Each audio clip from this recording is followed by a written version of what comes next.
अस्सलामुअलैकुम। हमारी इस वीडियो का मकसद सूरह मुबारका ताहा की आयत नंबर 35 में से कुरान पाक के वो पाक अल्फाज तलाश करना है जो कि उर्दू में भी इस्तेमाल होते हैं। आइए पहले आयत करीमा की तिलावत करते हैं। आऊज़ु बिल्लाहि मिनश शैतानिर रजीम। बिस्मिल्लाहिर रहमानिर रहीम।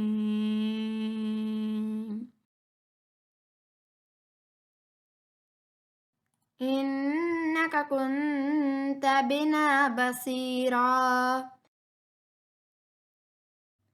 इस आयत से हम दो अल्फाज मुंतखब कर रहे हैं। हम देखेंगे कि कुरान पाक के ये अल्फाज उर्दू में भी मुस्तामिल हैं। लफ्ज़ नंबर 1 कुंता।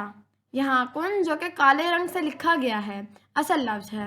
ये लफ्ज़ हम उर्दू में इस्तेमाल करते हैं जिसके मानी हो जाके हैं। हम उर्दू में कुन फायकून यानी हो जा बस वो हो गया इस्तेमाल करते हैं।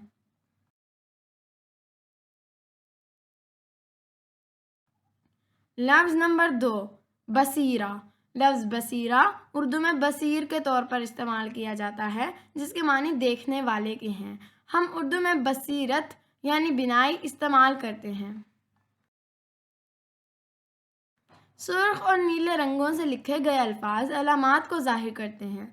इन अलामात को समझने के लिए हम अलग से एक सीरीज़ कुरानी अलामात इस चैनल पर अपलोड कर रहे हैं। आप इस सीरीज़ को देखकर अलामात की मानी समझ सकते हैं। अल्लाह ताला हमें कुरान पाक समझने की तौफीक अता फरमाए। आमीन।